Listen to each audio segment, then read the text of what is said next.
السلام علیکم دوستو، جناب کیا حال ہے سب دوستوں کا؟ تو آج ہم آپ کو بارہکو کا بازار کا ویڈیو دکھائیں گے۔ ویڈیو ضرور دیکھیں، ویڈیو کو اسکپ نہ کریں۔ اللہ تعالیٰ آپ لوگوں کو خوش رکھے، آباد رکھے۔ یہ بارہکو کا بازار یہاں سے شروع ہو جاتا ہے اور آخری اینڈ تک آپ دیکھو کہ بارہکو کے بازار میں کیا کیا چیزیں ہیں۔ تو ہم آپ کے ساتھ ہیں اور دیکھیے کہ ویڈیو آپ کو اچھی لگی تو لائک کمنٹ ضرور کریں۔ امید ہے آپ کو ویڈیو ضرور اچھی لگے گی۔ زبردست سانگ رباب کی، تو یہ آپ لوگ ضرور دیکھیں۔ شکریہ دوستو۔ تو یہ ہم ویڈیو اس لیے کر رہے ہیں کہ آپ لوگوں کے ساتھ اسی مناسب سے آپ لوگوں کے ساتھ کوئی گپ شپ ہو جائے۔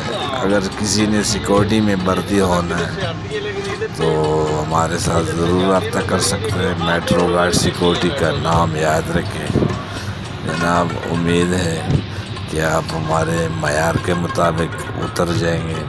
سول ہو، فوجی گارڈ ہو، کم از کم 25 سال سے عمر کم نہ ہو سول کی۔ تو فوجی گارڈ ہو تو 45 سے 50-55 تک چل جاتا ہے۔ اور دوستو، آپ لوگوں کے ساتھ ہم اپنا تعارف اس لیے کرا رہے کہ آپ لوگوں کو پتہ چلے، اور اس ویڈیو کے ذریعے تو ضرور دیکھیے۔ ویڈیو کو اسکپ نہ کریں، آخر تک ویڈیو دیکھیں۔ شکریہ۔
کون سا چوری چاہتے